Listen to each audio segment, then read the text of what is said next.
Yo, yo, yo, yo, yo. What is going on, everybody? Welcome to the Max and Juan cast. We back at it. Legend tier series. Today, Max, we're doing cornerbacks. How you doing? Doing good, doing good. Last one was so fun. This one's going to be even better. Like I said, there's going to be more disagreements the more we get into this thing, and I think this is going to be a very interesting one Yeah. because there's a lot of icons and there's a lot Yeah. of slept-on dogs. Like me and Max, we're talking about off the podcast right now. We didn't really talk corners all that much because we felt like there was some like big, like obvious ones. So like the way that me and Max processed this is like we looked at every single player at their positions, right? And all the guys that like, do we remember this guy? Do we remember that guy? Look at all the decade teams and like, are we missing anyone? And then we'll look at their resume and be like, are they qualified?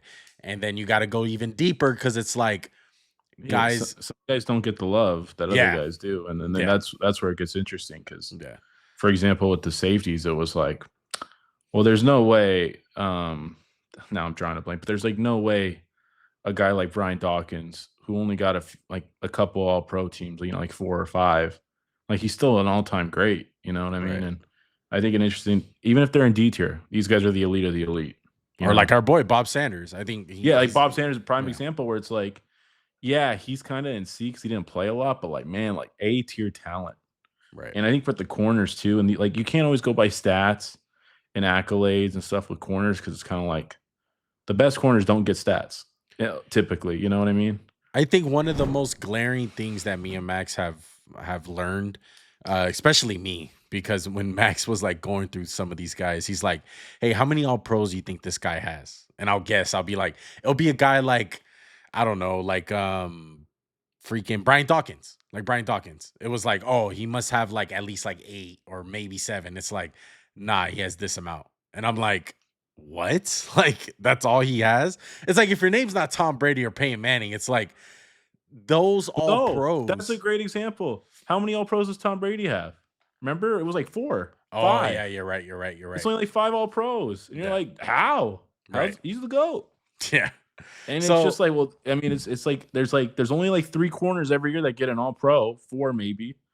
yeah. So you lose out. You Yeah. lose out. Most definitely. But you know who's not losing out? You guys. All right. We appreciate you guys. Make sure to subscribe to the channel. Make sure to like this video. Comment down below any thoughts, opinions that you guys have. Like I said, today we are doing DBs. We're doing cornerbacks. Last video we did safeties. So if you guys want to check that out, I'll put it at the end of this video if you guys want to check that one out. And I'll make a playlist for this particular series. So you know how we do it, Max. We got the tier list going. We got S, A, B, C, D, and our good old head goats. All right. You know how it goes with this series. We're going to start off with the old head goats. Pay them homage, pay them respect, give them their flowers, whatever the hell you want to call it. We got Dick Lane, Lem Barney, Lester Hayes. Shout out to my boy. I'm wearing his jersey just to pay even more homage. Mel Blount, Willie Brown, Mike Haynes. And that's it. Am I missing anyone? No, I think you got him. Yeah, that's it. Hey, no disrespect. They changed the rules. Like Lester Hayes has a rule. Mel Blount has a rule. Like these guys couldn't play the way they played in the 70s. Today they'd be a walking PI. And there's no disrespect. They were awesome for their time, right? They were tough. They were tough old son bees.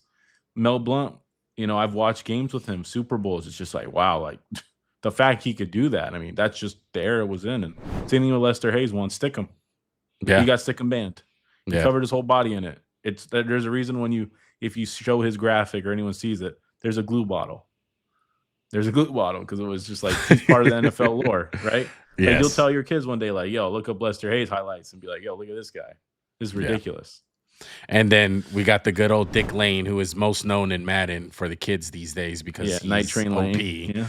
Yeah. He's accolade up. Like he's absolutely insane. And then you go to the stats, it's like, 68 interceptions, 7 touchdowns. Like they even track tackles back then. So look, like me and Max, we're going to sound like a broken record at the beginning of all these. These guys were great in their times. Don't get me wrong. They're all-time greats, but we wanted to do you guys a service and just be like, hey, like some of these guys, it's hard to judge. Yeah, it's hard to judge. Like if someone's got the answer, we're open to hearing it. But how do you judge somebody who played in the 60s? Yeah. Like, and even like the early like the 50s, 60s, and even the 70s to a degree. Yeah. Because like the NFL we know looks like the 90s mostly. 90 like Right. late 80s or like 90s is when it starts. Yeah, and And these that's what we're guys familiar with. revolutionized the game. Like Mel They Blunt. did. Mel Blunt made basically the holding Yeah. call. That he literally changed the rule book. That's how impactful these guys were, and that's how new the game was. It just wasn't evolved. Now you can't even touch these guys because it's all catered Correct. to the And, offense. and it's very interesting to think about the corners we're going to rank from modern day. It's harder to play corner now than it ever has been and Yeah. before, not just with the rules, but like the offenses are more creative. And I mean, you've heard me like a broken record on previous years. There's no such thing as a shutdown corner anymore. Yeah. They don't exist. I think if you plugged a lot of these guys into Deion's era, they'd be like, "Damn, there's a lot of Deion's out there." And it's like, hey, Deion was great, but he played at the perfect time too. You know what I mean? Yeah. Well, speaking of Dion, let's start off with prime time. I think it's a good place to start. 101 legend score, two-time Super Bowl champion, defensive player of the year, 90s decade team, part of the 100 years anniversary team. Max put a cool little logo for him. He has the two-way player theme because he played both sides. He played on offense, he played on defense, and of course, he's a Hall of Famer. Max, how Mhm. many Pro Bowls and All Pros does he have? 8 All Pros, 8 Pro Bowls, 6 first team All Pros, 2 second teams. I mean, that's a ridiculous resume. Yeah. And I just have to say, like, this is the guy. Like, if you ask pretty much any cornerback from the last 20 years who you look up to, it's Deion Sanders.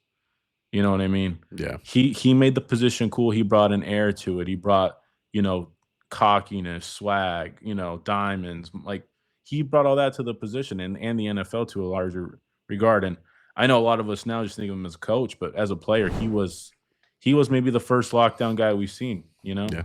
And I think this is an easy S tier. He's a trailblazer. He performed at a high level for a long part of his career. Like, he played a long time. He played like 17 years. I know he had a couple off years, but he came back and was still good. You Yeah. know? I'm gonna agree with you. I think he's an S tier. Deion Sanders said it the best. He said it in multiple interviews when it comes to Hall of Famers. It's like, yeah, there's a Hall of Fame in the NFL, but not everyone's sitting on that top level. Not everyone is equal in the Hall of Fame. And that's like, one of the big purposes on why we're doing this series. It's like there's levels to this shit.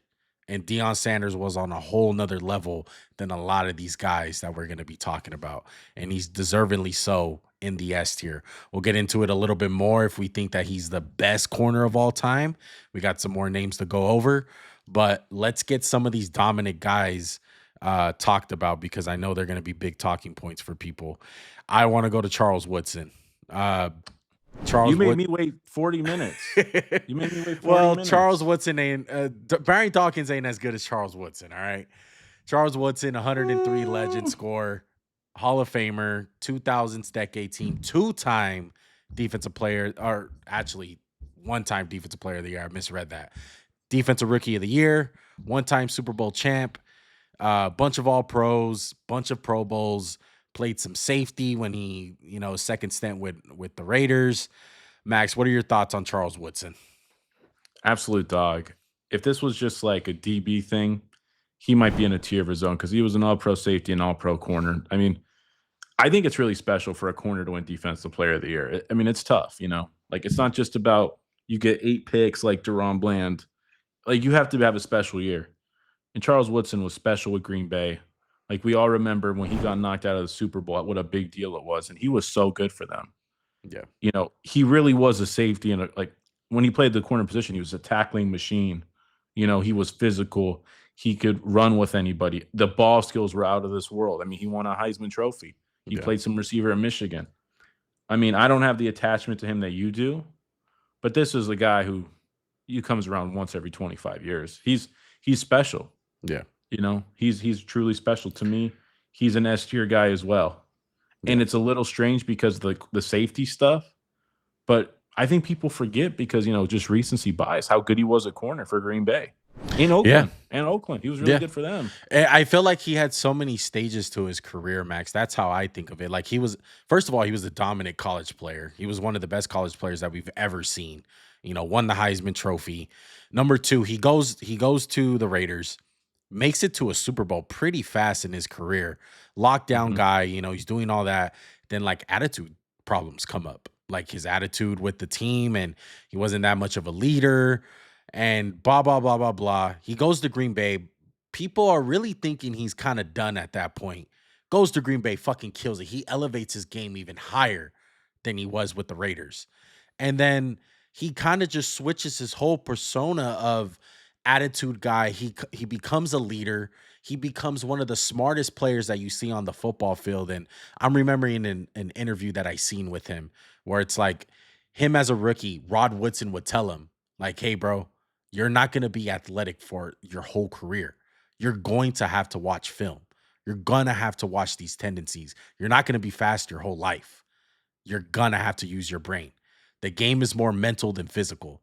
And Charles Woodson really took that to heart, I felt like, in the second half of his career, and it paid off tremendously. He made an all-pro in his last season ever in the That's great. NFL. That's a great point. I was just gonna say that how many guys make an all pro team as a DB in year 17 or year 18? I mean, the first team he made first team all pro 99, made second team all pro in 2015. Yeah. That speaks to the level of like excellence this guy was committed to. Right. And that's special. Like that's truly special. And Yeah. especially the position wasn't his main position. That just shows to the talent. Yeah. And a true ball hawk too. I mean, Yes. 65 interceptions. He's got the most consecutive seasons in the NFL's history with an interception return for a touchdown, which is a cool stat. Yeah. Like 2006 to 2011, he was going to get a pick six, which Yeah. is nuts because there's some corners who never get one. Never. Yeah. 100%. All right. Great Charles Woodson. Great Deion Sanders. Let's move on. Let's go to. He's an S? He's For an an S S? tier. Yeah. He's an Okay. S tier. Now let's start getting into some debates because I feel like those are the two obvious ones. I want to go to Darrell Revis. Darrell Revis, kind of shocking, honestly, his accolades. We know he had that stint with the Jets where he was just amazing. Obviously, with the 4 All-Pros, all of them first team. He was part of the 2010s decade team, Super Bowl champion, Hall of Famer, has a shit ton of Pro Bowls. Some of his stats, he has 907 tackles, 29 interceptions, 138 pass deflections, 3 touchdowns, played for the Jets, Bucks, New England, and KC. KC wasn't that That pretty. that was just a stupid stop. But Max, what do you think about Darrell Revis? Where I are think you this thinking? this is the perfect guy to like capsulate. It's not always about the accolades, The other two guys are on a different tier of accolades. But for my money, Darrell Revis was the best corner I ever saw. He was lockdown. And I know he only got it's really not between 2009 to 2014. I know he doesn't have all the all pros because he tore his ACL in Tampa. They wanted him to play zone when this guy was like just man corner. Yeah, coming off an injury. Coming off an injury, yeah. And then he goes to New England and he was just like, they're like, oh damn, he's still Darrell Revis. Yeah. And then he got paid and he kind of was like, the Jets suck. I'm just gonna collect my money. He's the best corner I ever saw. Like that I got to watch on a weekend basis. Like you remember, you hear Chad Johnson talk about it. You hear Randy Moss. Darrell Revis couldn't get away from him. Yeah. And again, I think he played in an era that was tougher to defend receivers than Deion Sanders. Yeah. I truly believe that. And I would put him, he's an S tier corner for me. He's might be the last one on this list. He was such a special player. He was smooth, wasn't the biggest dude, could really run, fluid hips, really good ball skills. It wasn't always about he wasn't like a ball hawk. He never really tried to jump routes, but he was never in the wrong position. Yeah, a lot of people, when you say playmaker, you think of the Deion Sanders, you think of Charles Woodson, but playmaker can easily be just getting your hands on the ball, turning your head, and being able to and I track think the there's ball. some corners that aren't. We're going to talk about. There's different types of corners, like Asante Samuel, who we'll talk about in a bit. He was a playmaker. He wanted to jump routes, and he would get torched occasionally. Yeah, but Darrelle Revis getting torched was almost unheard of in his prime. And to me, you always got to give those corners like Darrelle Revis all the props in the world because he was a true shutdown island corner traveler. Yeah. He would travel. Yeah. And that was the big thing. I look back at the 2012, the 2011 years where Richard Sherman really started coming on and it was who's better? He was that right side of the field. He wasn't moving. Yeah. And I would, as much as a Sherman guy I would always give the crown to Darrelle Revis because he was a traveler. He would guard the best receiver. It didn't matter where he was. he was going to be guarding him. And Darrell Revis, man, he's one of the all-time greats, bro. And I think it just speaks volumes if you hear some of the receivers talk about him. It's like he was a fucking problem, bro. You did not want to fucking deal with him on a day-to-day basis. So S tier, I completely agree with you, Max. I think this is where it's gonna start getting kind of hairy when it starts to look for other corners in this S tier. But go ahead and give me a name that you feel like we can have a good little debate about that you're thinking maybe S tier. Champ Bailey. I think he's the next guy up. I think Okay. he'd be the guy I would consider. But I mean, he just sustained excellence. He was so good for so long. And it kind of sucks that the Broncos were just kind of whatevers when he was there. Yeah. I mean, seven all pro teams, 3 first team all pro, 4 second teams, 2000s all decade team, 12-time Pro Bowler. Like just pencil him in. Yeah. It's just most pass deflections in NFL history. And I think he had 52 interceptions. I feel like he was a little bit like he towed the balance of shutdown and ball hawk like perfectly. Like this is what I kind of want. I don't want a corner that just jumps routes Yeah. and is like over aggressive. But I also don't want a corner who's just got horrible ball skills, right? Right. Like someone who's just like kind of Revis is like, I wish he would have got a few more interceptions. You know what I'm saying? Yeah. But Bailey, I mean, this is a tough one for me, man. I mean, you got to see him a lot more than I did back in the day. Yeah. He's Washington. He gets traded in his prime for Clinton Portis, which is like unheard of. You don't trade a corner for a running back, like an all pro. Like, let's see. I think he got traded after he had like 6 all pro teams after he got traded. Right. Like, great job. Yeah. So I don't know. This is a tough one for me. I feel like he's kind of a step down. I think this is where like the conversation is great because I think Max says it the best when we talk about these lists like beforehand. It's like, hey, not everyone can be on the fucking top echelon, bro. Like, yeah, he was good. He was really good, but I don't think Champ Bailey's on the Charles Woodson, Darrelle Revis, Deion Sanders level. He's really good. Don't get me wrong. He's kind of like a Troy Polamalu, how we were talking about last video. I'm leaning towards the A tier, but at the top of the A tier, flirting with that S tier, if anything.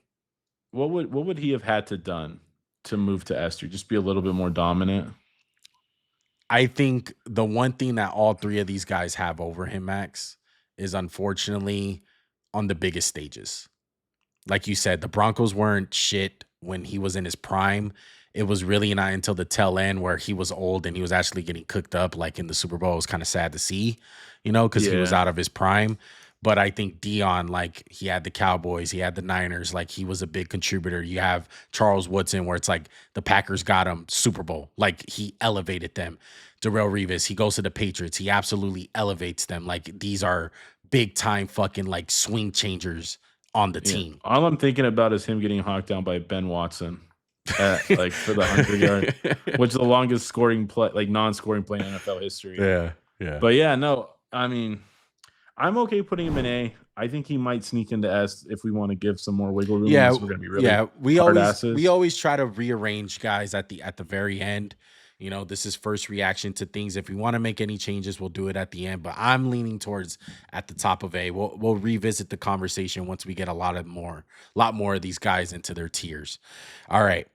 Let's go Darrell Green. Let's get one of these old guys. Same thing as Deion Sanders in the kind of the same era, part of the 90s decade team. Walter Payton, Man of the Year, Hall of Famer. Very most known for being one of the fastest guys to ever play in the NFL, period. Not even at his position, just blazing fast, bro. Like Darrell Green was a track star on the field. Max, what do you got to say about Darrell Green? I think he might be an S tier. I mean, I think he's an S tier guy, and I think, you talk about with Frank Gore, his longevity at the corner position is insane. It's really insane because you have to react.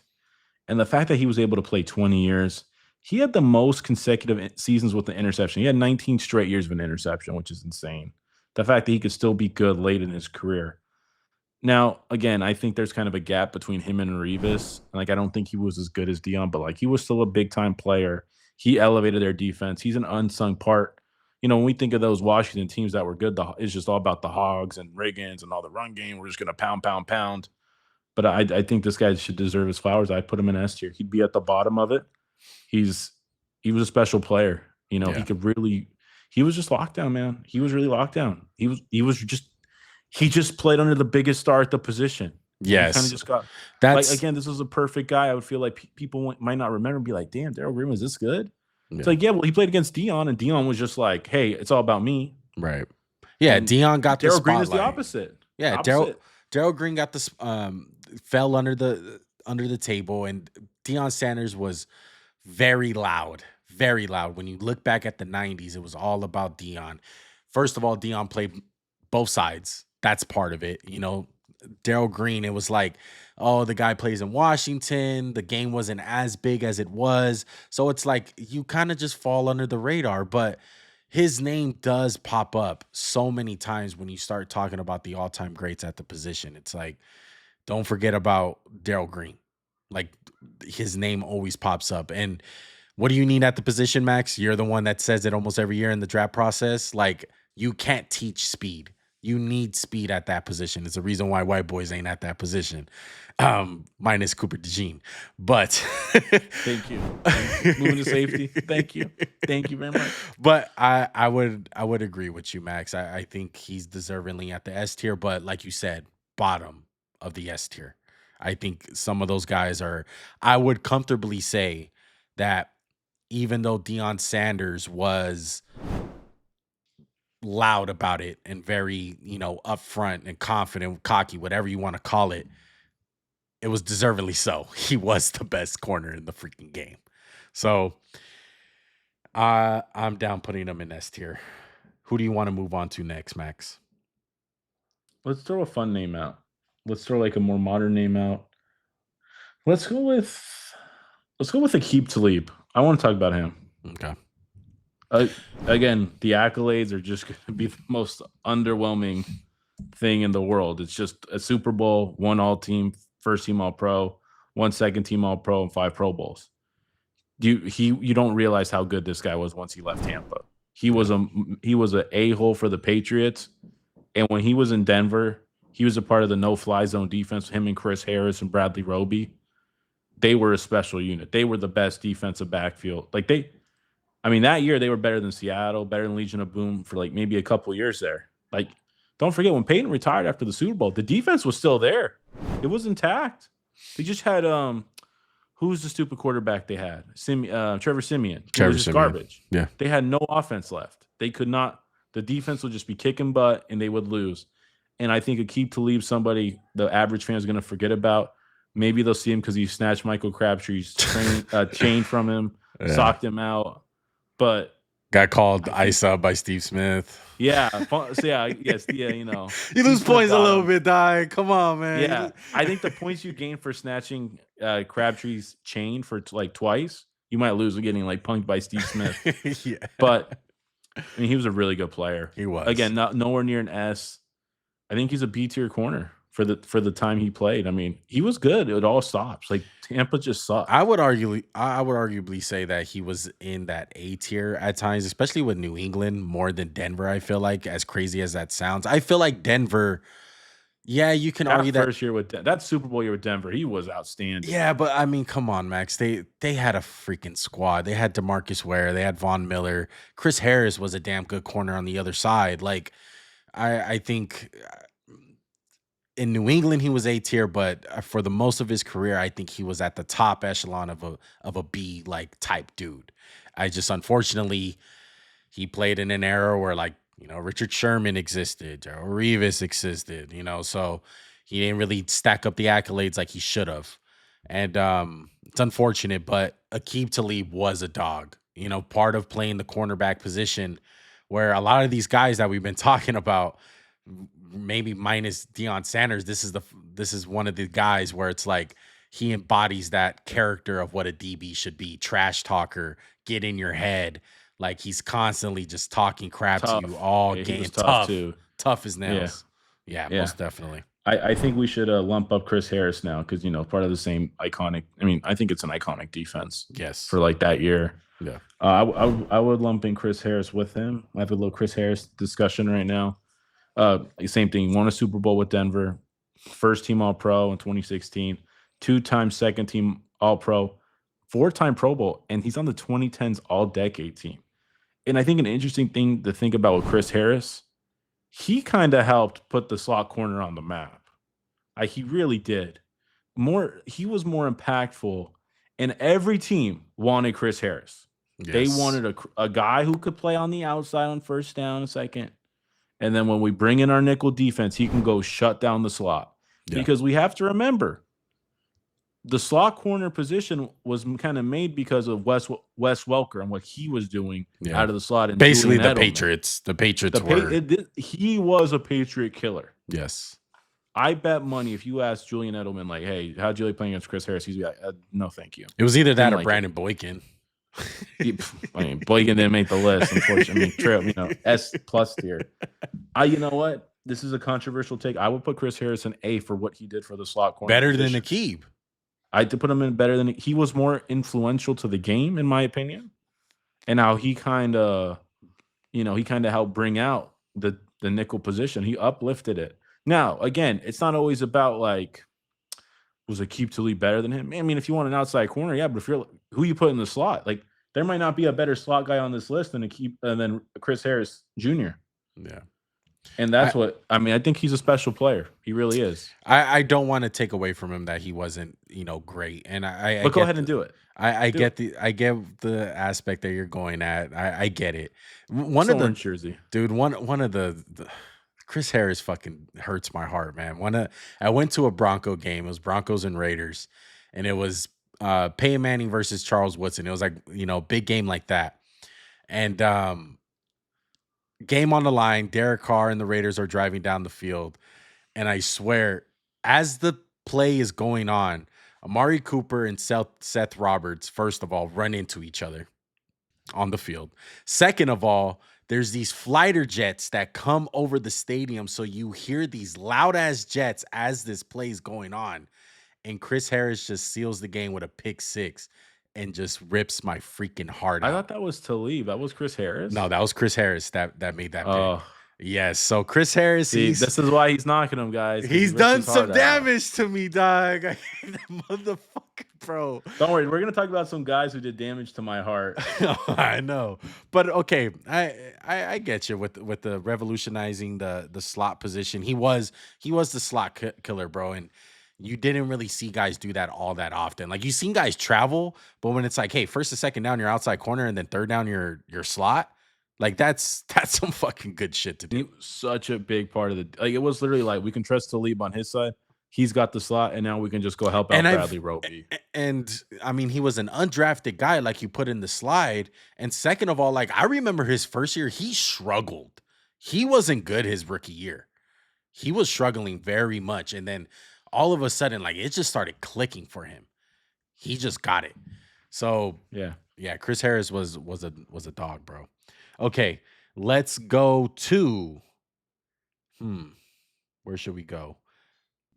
Let's go Nnamdi Asomugha. Pain. Speaking of guys of ripping out your heart. See, you talk about him first, because this is like the perfect guy, because Juan can just like glaze, and then I can just give my perspective on like what he did to me as a child. But go ahead, tell me about Nnamdi. Look, Nnamdi, 2 first team All Pros, 2 second, 3 Pro Bowls with the Raiders. Go ahead, tell me.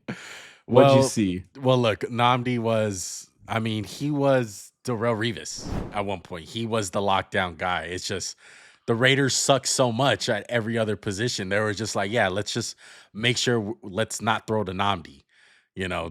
Don't throw the Nnamdi and you'll beat the Raiders. Don't worry, because that's their only good player. And Nnamdi was a special talent, man. He was, like 6'3", long-ass arms, track stars fucking speed, very smart, very physical, long-ass arms. Like, if you wanted to build a corner in the lab on how you wanted him, it was Nnamdi Asomugha. I want to say he was the first guy before Richard Sherman where it was like you wanted that tall, lanky corner. But he played more man. He played a lot. Yeah, and it was all man. But Nnamdi, for that stretch that he was with the Raiders, man, I think everyone could admit he was the best corner in the game, and it wasn't close, in my opinion. He played with you guys 7 years, I believe, and he had 4 all pro teams. It's And the pretty thing about like Nnamdi, he would guard tight ends. He would guard Tony Gonzalez. Like, he would get the best guy every single time. yeah, I remember Brandon Marshall and Nnamdi was just like must see TV. Yes. Brandon Marshall hated him. Like Now, I remember watching like the 2012 like top 100 right. or like 2010, and he's just like, I can't get away from Nnamdi. Like now there's the other side of the coin, and this is where his points are going to get docked, and this is why we're not talking this guy into the S tier. Yeah. We got the second as half. a kid, 14 years old, 15 years old, and it's just like, can the Eagles get Nnamdi? Like Nnamdi's boarding a plane to like this is ESPN, like waking up at 7 a.m. because this is before school. And I'm just like, is Nnamdi coming? Like Nnamdi's on the plane. He landed in Philadelphia. He's meeting with like the brass. And for like 6 months, it was just like, dude, we got Dominique Rogers Cromartie, we got Asante Samuel, and we have Nnamdi. We got Vince Young, dream team, baby. Yeah, it was just like a dream for like 4 months. And Nnamdi was so bad for the Eagles. And part of it was the Eagles were like, hey, you should play safety. I'm like, you should play zone. You should play zone. Yeah, we'll put you in zone. Yeah, we don't need that. But then Victor Cruz was like, hey, dude, you suck. Just want to let you know. Like Nnamdi was like getting ran into the safety. It was so like he was a dud. Like 0 out of 10 for the Eagles. Yeah. And it like hurt my heart. And it's hard to ignore I was that. Screaming Nnamdi for like 6 months. I was like, Nnamdi! And he just got tricked and then dicked by Victor Cruz. And it was over. Usually the Raiders are usually on the other side of that, but I know. This is, once in a while, Howie likes to just swing and miss. And boy, was this a swing and a miss. So where are we putting him? What are we thinking? I'm thinking B. I'm thinking at the bottom of B though, like bottom, if anything. But Nnamdi, like I said, he was a hell of a player in his time, man. When he in his heyday, he was eating lunch in the bathroom because he had no friends on the Eagle. And like Asante Samuel's like gone on podcasts and just trashed Nnamdi and talk about how crap he was. But like I don't think it's fair. Oakland, he was really good. Like that's bullshit. Yeah. Okay, now let's get into probably our most favorite guy and probably the true inspiration around this. Charles Tillman, aka Peanut Tillman, man. Max, you go ahead and take the lead on this one. Okay, so you're gonna look at his stats and be like, what is this guy? He's got 1 Walter Payton Man of the Year. He got 1 first team All Pro. He got 2 Pro Bowls. That's it.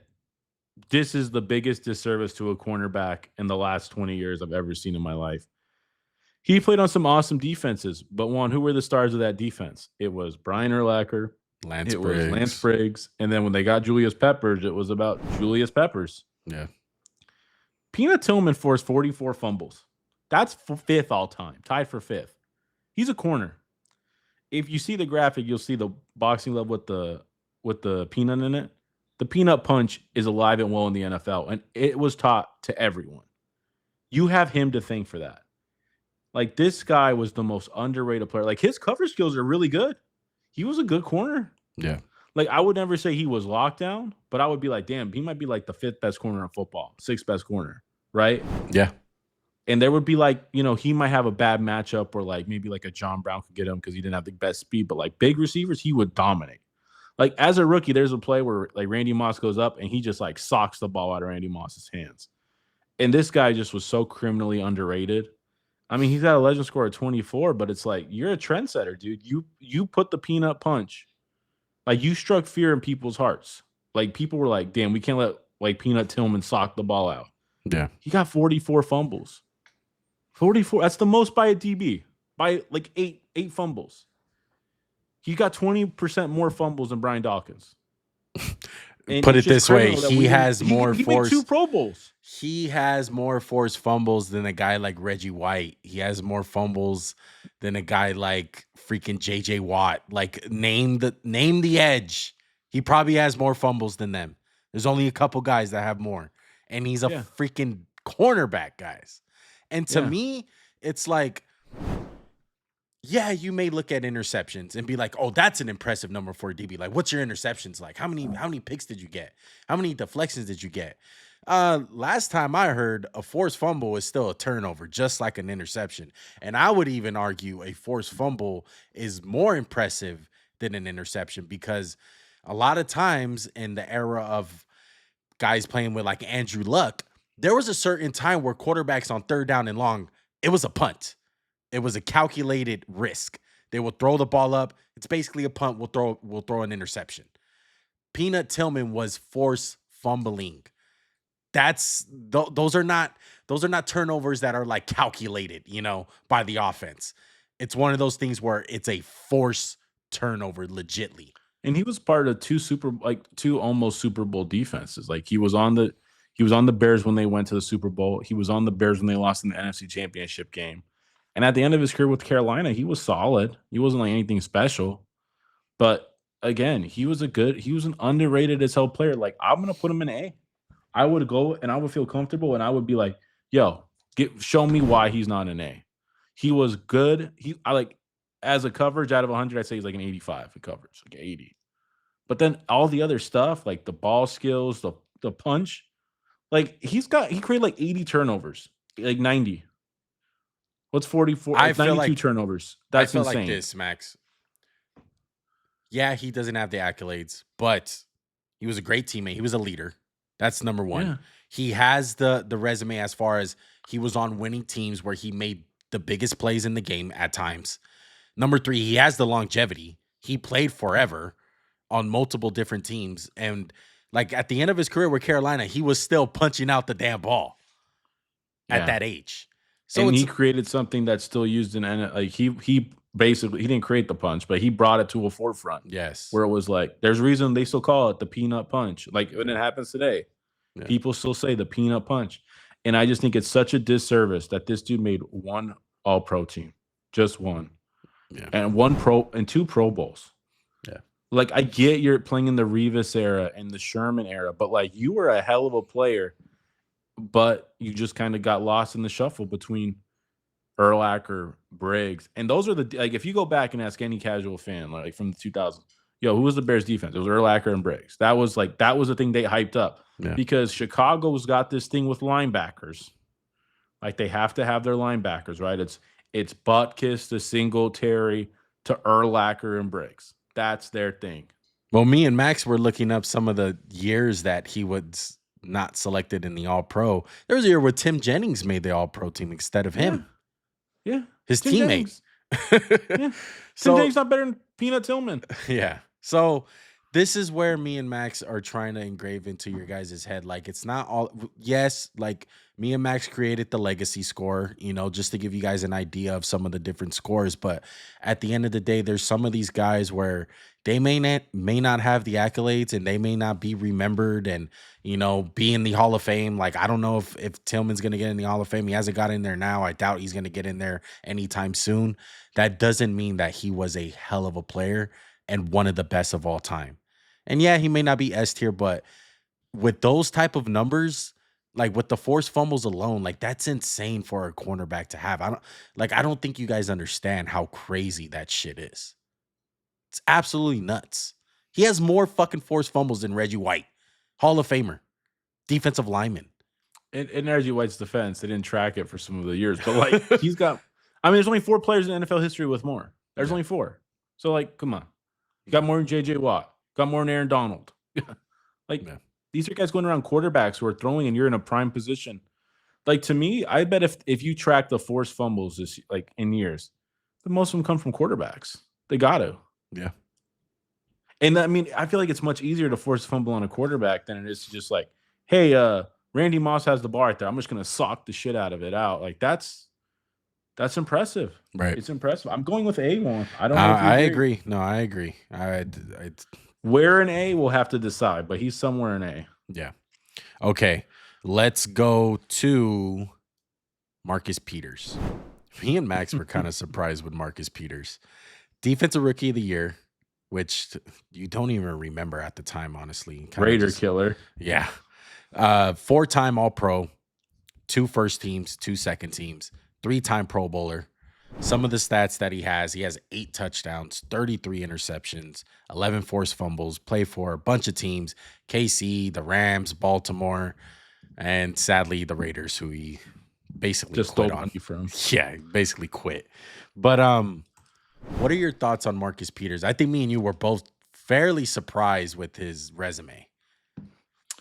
He was a fun player, but to me, he wasn't all that great of a corner. There were years where he was making the All-Pro team because he was just jumping routes and was playing super aggressive. Like he was a part of some of those Chiefs teams that had horrible defenses. Like they were like 32nd in the NFL, and he's just out there just going for like picks. And like, how many times did you watch Marcus Peters get toasted one? Too many times. He was Too many times. He was the prototype of.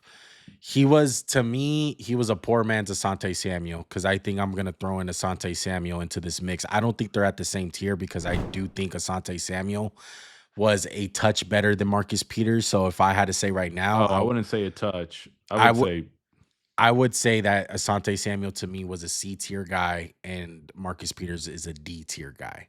That's just me. I disagree with Asante, but I put Marcus Peters safely in D. He was fun. He jumped routes. He made plays, but he also gave up a lot of plays, and that's not what I like in my corners. Well, let's talk about Asante Samuel then, because he gave up hella ass out there, man. He got torched.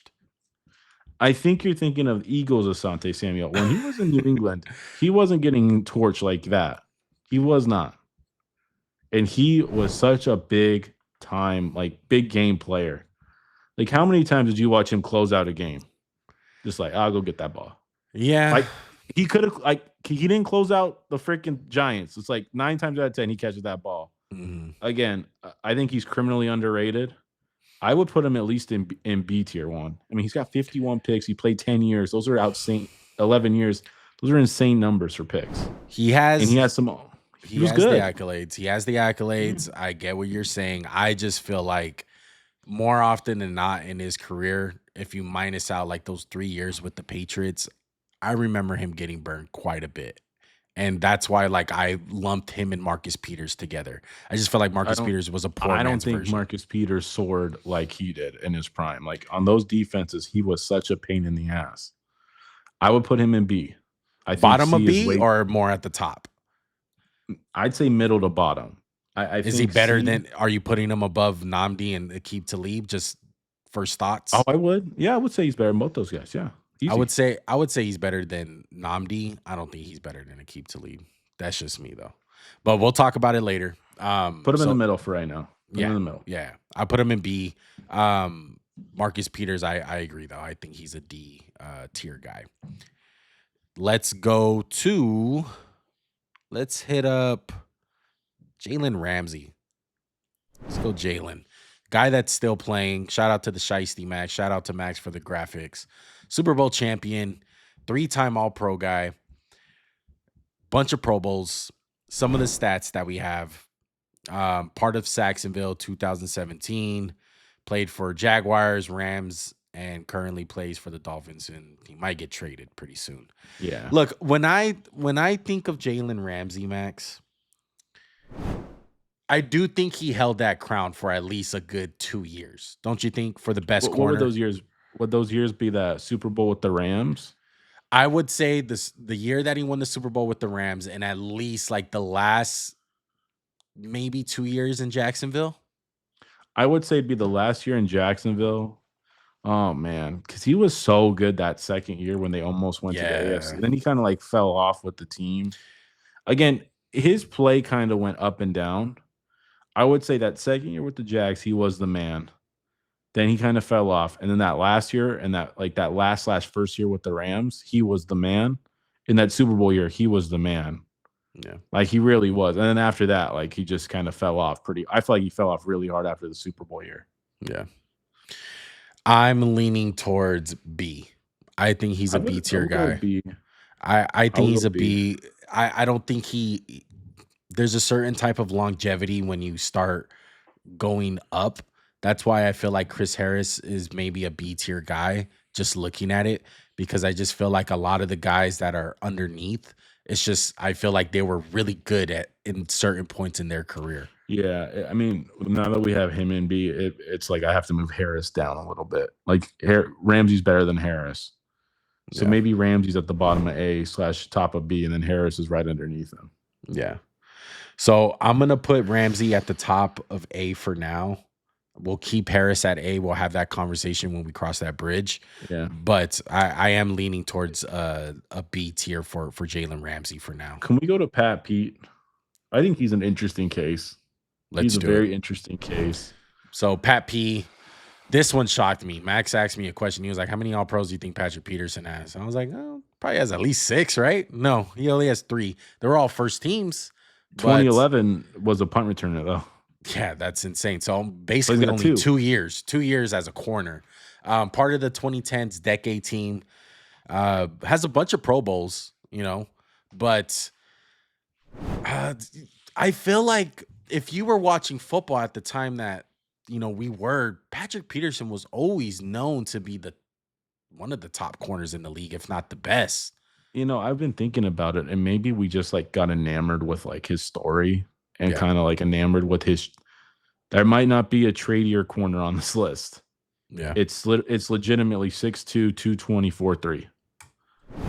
And I'm gonna go with he's an underachiever for his career. Like you would have thought, like, was there ever a point where he held the crown? It was Pat Pete. Like he was the guy. Maybe in 2013, maybe the year they went to the NFC Championship game and got their asshole waxed.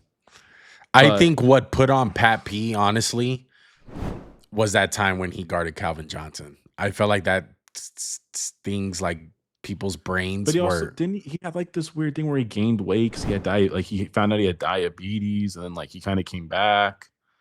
Honestly, this is a guy I would have had a much better resume. He's on the 2010s decade team, which speaks to like he was, and he's on as a cornerback. I just want to make sure that. I know. I'm gonna double check. I think it was a return. No, I think it was a corner because he only had one good year. By the way, his kick return stuff was 1 year. Like he never did it again.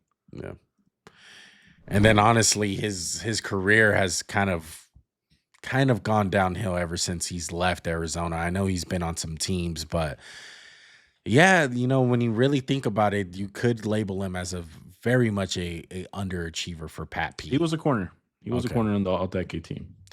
I feel like when you think about it, Max, because we're definitely watching football very deep at that time where he was in his heyday. It's like I do remember Pat P being like the top corner every time he brought up that conversation. I feel like some guys, playing with the Richard Shermans who had more of a spotlight, a little bit more of a trash talker. Pat P wasn't a trash talker at all. So it's hard to rank him. I'm leaning towards the C. I think he's our first C guy. We haven't had a C tier guy. I think so too, and I hate that. But yeah, it's a really underwhelming career, like in terms of accolades.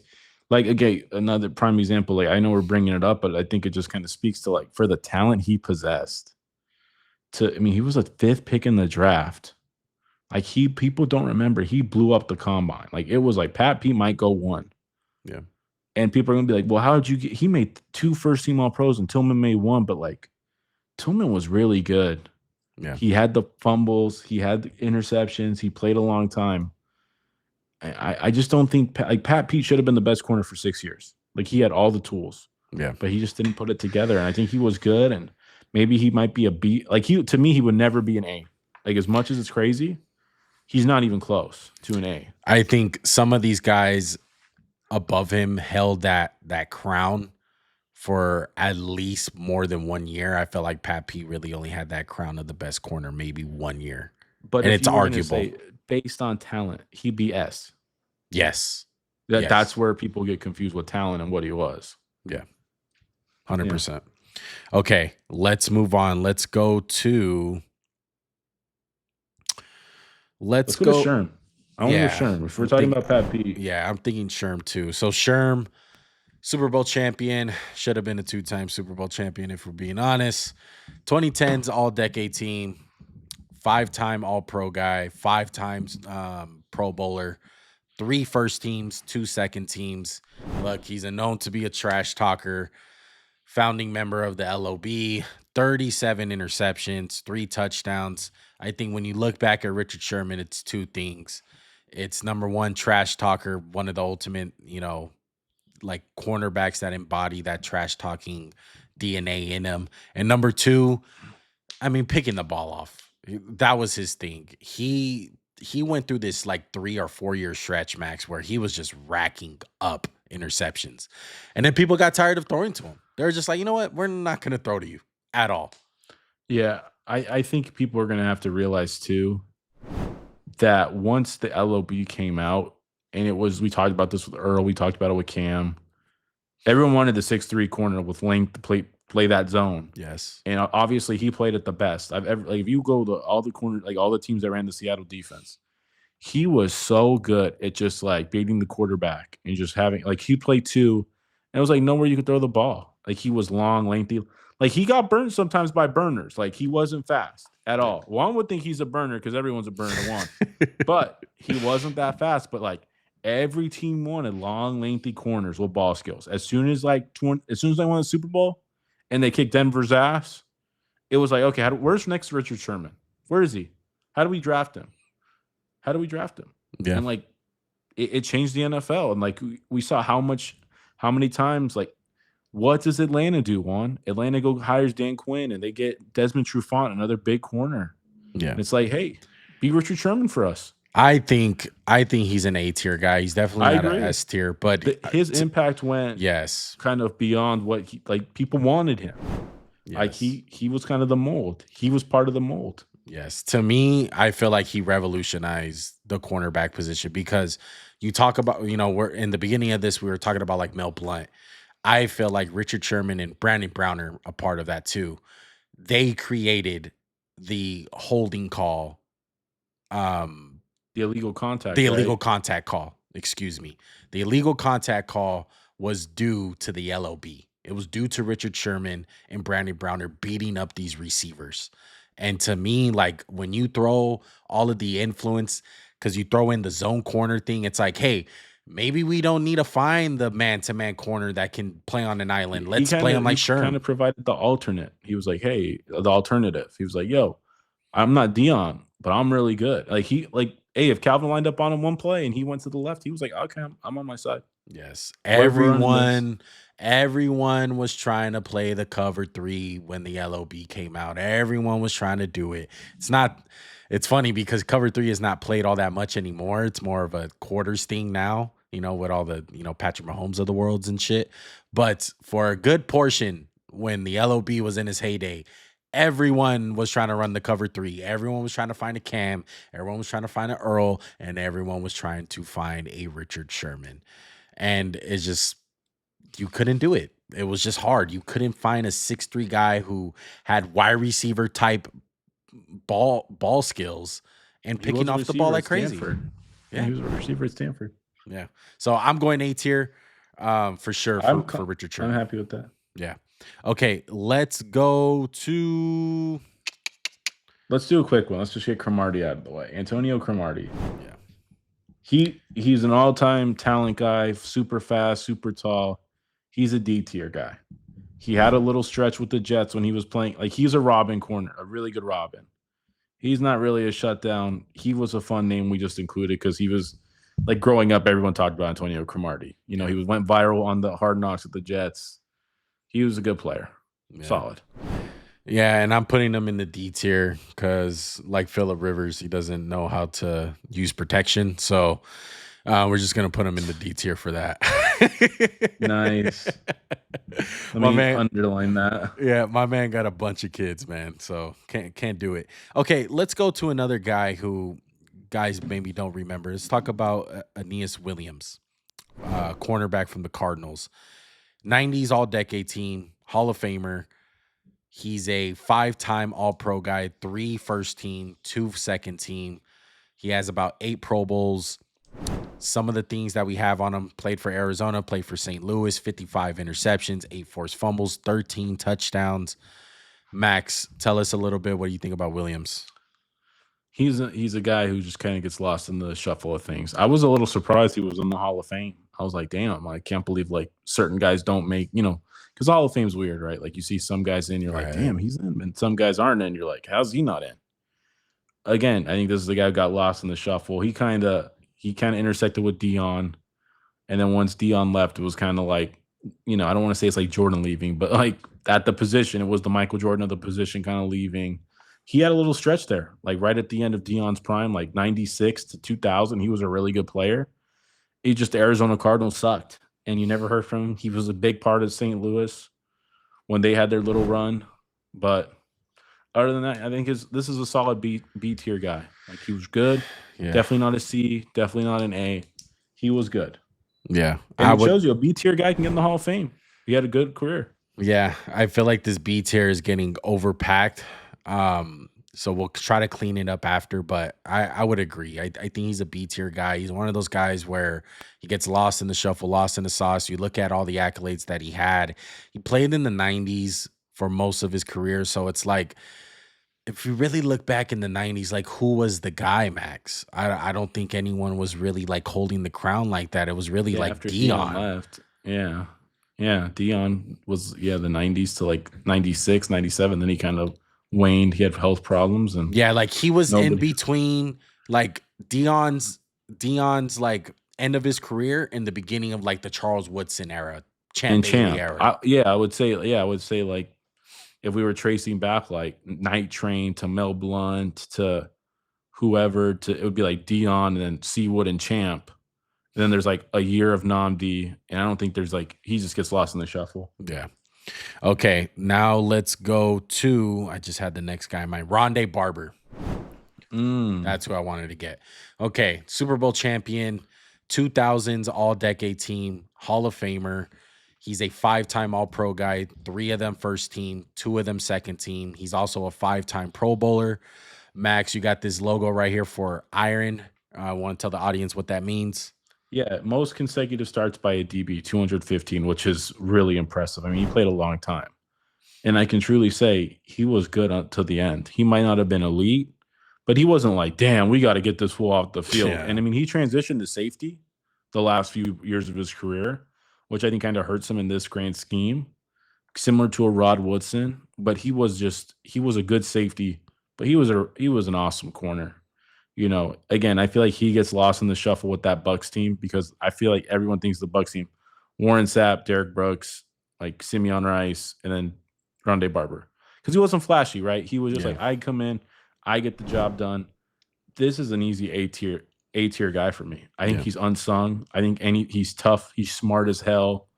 Tackled well. Like, he's got 1,200 tackles. That just shows the safety skills. Well, he's got 28 sacks, which is hilarious too. Yeah, so most for a DB. Jamal Adams. Most for a DB in NFL history. So Ronde Barber, smart player. You hear John Gruden talk about him. Like, I think John Gruden talks high praises about Ronde Barber.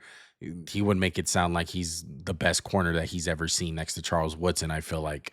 And, Ronde was holding that crown at times. I feel like it was getting back and forth between him and Champ a little bit. But I feel like that Super Bowl year, it really does add a lot of like legend points to your score. Part of a dominant defense is huge. And it was like one of the all-time great defenses. Yeah. And that's why, because I feel like the battle with this tier, Max, in the A, because we got Champ in there, I'm going to struggle with putting Champ over Ronde. I think Ronde is better. We'll have that conversation at the end, but I think that one's a really interesting one with those two guys. Let's go to let's go Gilly Lock. Let's go Gilly Lock. I hate to do this because like I feel like we're already overrun in B. This is an easy B tier. Like, again, the accolades are not gonna amaze anybody, but he was a defensive player of the year. And he was criminally underrated in Buffalo. He was really good in Buffalo, while Buffalo was just in that we suck until like the end of Sean. I think he got there right before, like he left right before Sean McDermott came in. And he was a monster for New England. Like, he was awesome. Like, go back to the Eagles Super Bowl. Watch what Alshon Jeffrey did with like when he was being guarded not by Gilly Lock. And then as soon as he switched, it was done. He had not one catch after Stephon Gilmore locked him up. Yeah. He was shut down for a good year or two. Honestly, 2018 to 2019, it might have been his crown. Like, he might have had the crown for the best corner in football. Yeah. I agree. I agree with everything that you said. Stephon Gilmore was that guy. And I look back with the Rams Super Bowl. I feel like he was a big part of that one.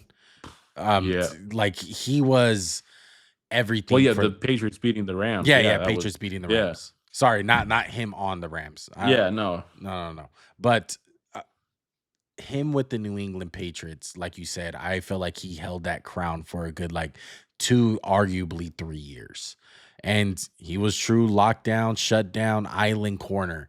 That was his game. He guarded tight ends, he guarded outside guys, he can deal with the jitterbug guys, he can deal with the bigger guys. He was physical as hell, he was smart as hell. And And and he those Patriot defenses weren't good. They put so much pressure on those guys to yes. succeed Yeah. that like they made the defense good. It wasn't like, oh, we got a dominant front seven, and now like Jalen Mills can look good. It was like, no, we have a dominant defense, so now our front seven can look okay. Yeah. So I'm gonna confidently agree with you and put him in the B tier, right? You said B? Yeah, we'll thin it out. Yeah.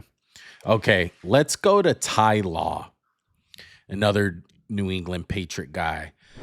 Ty Law, 2 All Pros, both of them first team. He's a 3-time Super Bowl champion. He's on the 2000s All Decade team. He's a Hall of Famer. He has about 5 Pro Bowls. Some of the stats that he has: 53 interceptions, 108 pass deflections, 7 touchdowns, played for New England, KC, the Jets, Broncos. Max, thoughts on Ty Law? He was good. I have to feel like I didn't kind of missed out on the hype. And he like I've seen plenty of games with him, but I never thought he was like locked down or like super I'm spectacular. thinking C tier. I think he's a C tier guy. I feel like I know he it sounds crazy because he's a Hall of Famer and he's like really he had a really productive career, but I don't remember Peems being afraid of him. Like I know he was kind of like right when we got into football, like a yeah. little bit before, but like going back and researching, like was he ever the guy? No. Like he was never top 3 corner in football. Like I know he had a couple first year like first team all pros, but I feel like that had to do with the team success. Like he was on some really good Patriots teams. I'm gonna say this, Max. I don't think it's a coincidence that you look at this list and a lot of guys' best years: Ty Law, Stephon Gilmore, Aqib Talib.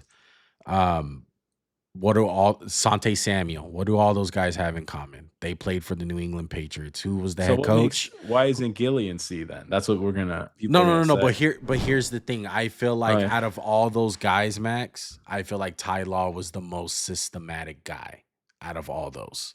I Mm. feel like I don't feel like he had moments like Aqib Talib, even Asante Samuel, Stephon Gilmore, where he was like you said, feared the guy.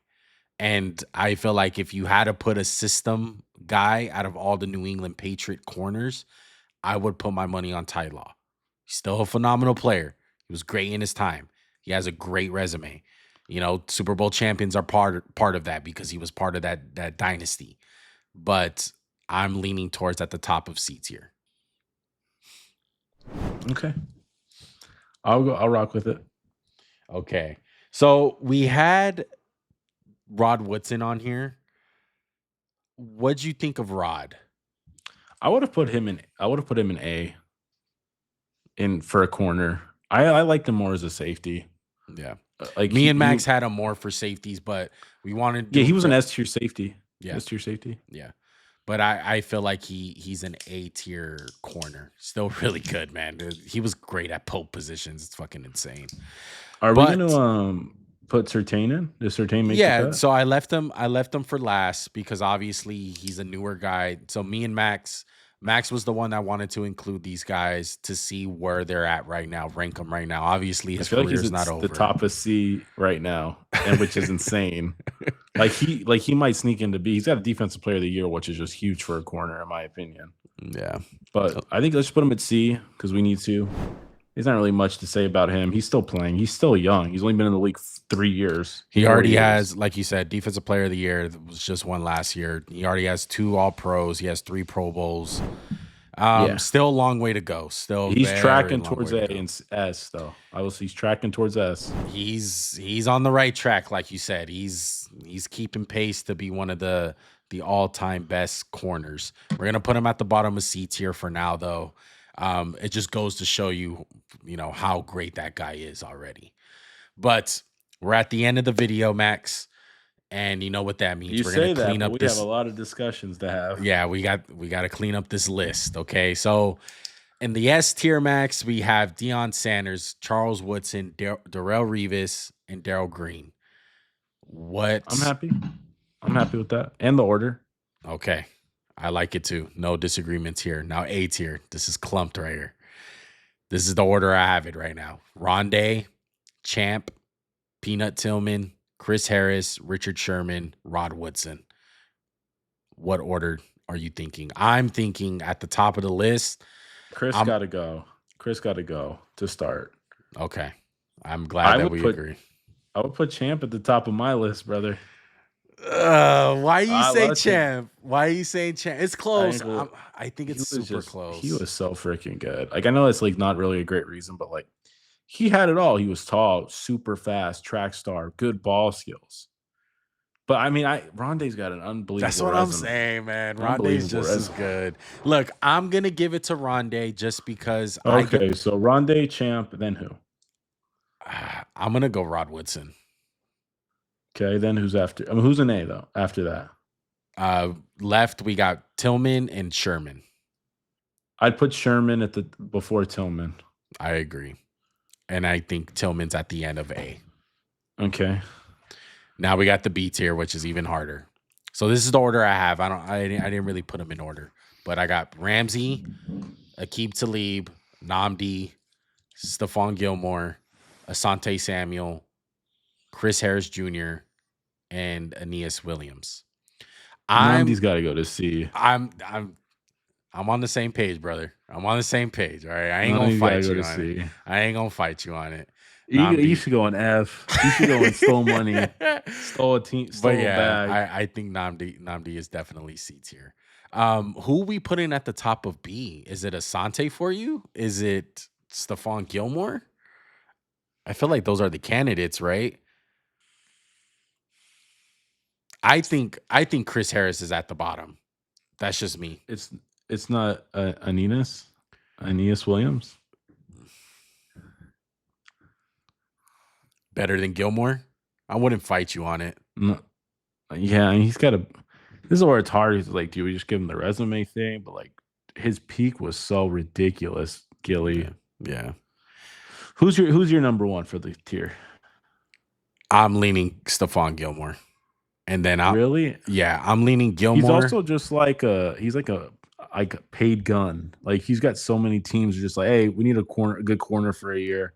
Like, he was good in Dallas. He was good in Carolina. Like I said, I know it sucks. I know it sucks because it's a team sport and we hate to do that. But unfortunately, like, I feel like I give guys a lot more credit for just being on those teams where it's like, dude, he was the guy. He was the feared dude. And unfortunately, Williams didn't have that. Doesn't make him any, worse of a player. But I would go Gilly at the top then. Yeah. And then I would go Williams.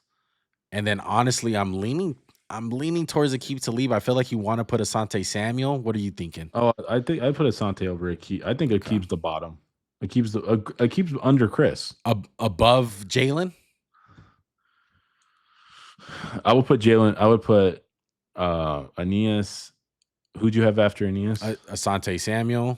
Asante. I put Jalen, then Asante, then Chris, then Talib. Oh, you put Jalen above Asante Samuel. I would. Okay. I would.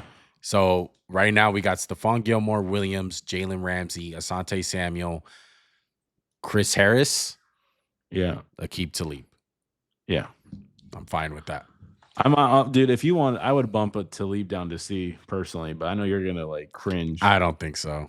I think he's a higher level than he got messed up by Steve Smith, as you would say. I know. Ice up, son. I know, but I think Aqib Talib's height. You're kind of right, but I think he had more longevity. He had more longevity than all four of those guys. I feel like. Okay. We'll revisit it. Ty Law, Patrick Peterson, Surtain. I'm gonna automatically put Surtain at the end of it just because his career's not over yet. Yeah. So I would put Ty before Pat Pete. Yes, Ty is at the top of the list. I agree with that.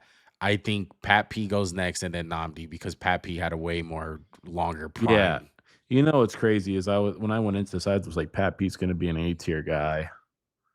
And he's just not it, unfortunately. Yeah, not compared to some of these other guys.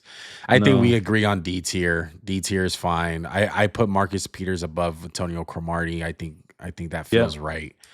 But that's your list. Anyone else you want to revisit? No, I think I'm happy. I'm happy with the list.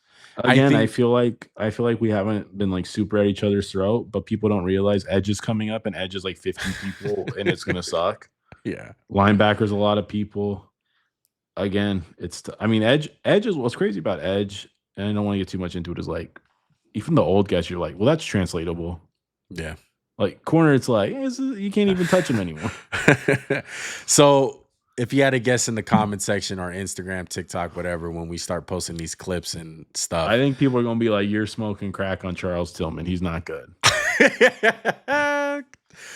I would hope so. I mean, I think Pat Pete, people are gonna be like, you're so low on Pat Pete. I feel like the guy that people are gonna get mad about is Champ Bailey and maybe a little bit of Ty Law. I feel like people are gonna, like a Patriot fan, gonna be like, you disrespecting the hell out of Ty Law kind of thing. I can see that one.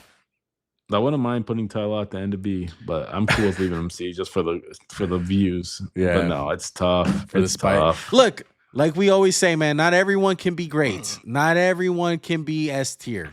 This is why we're doing this. It's hard. You know, it's all opinion based. It's funny too, because if you did one of like when Ty Law played, he'd be S tier. You'd be like, oh, he's one of the best corners in football. Yeah. This is when it's like you have to draw some line in the sand, and it's like, yeah. Hey, all these guys are good. These guys are in the Hall of Fame. Yeah. Yeah. You know what? Except for Charles Tillman. I want to throw Aneas Williams like to C tier low key. Just to fuck with people? No. Like, man, he's just so mad. Like, I wasn't excited, and it's kind of like I feel like we're giving him a little bit too much respect for the resume. Like, if you're gonna put Ty Law in there, you should put Aneas. I'm kind of down with that. Do it. Let's do it. Let's do it. F it. Let's put both of those guys in the C tier. Don't worry, Cardinal fan base sucks, so they're not gonna add us. A million comments later. Okay, so that's your final tier. I kind of like it because it looks even now. We have about 5 guys in each tier almost, with the exception of S and D. S has 4 guys. All the rest have 5. I like it. Shout out to the old heads. Shout out to Lester Hayes, a.k.a. Stickum. I love it, bro. Night Train. Yeah. Landammy. Yeah. Shout out to all the Madden players who are going to fight us on the Night Train lane because their card is a 99. And he wears 81. Yeah. Oh, my goodness. But I think that's going to do it, man. We hope you guys enjoyed the Corners Legend tier list. Like I said, we're going to be coming out with a lot more of these. Max was alluding to the Edge list. We're going to be doing Edges next, most likely. We're going to be doing all positions besides punter and kicker and long snapper, as Max likes to say. Sorry.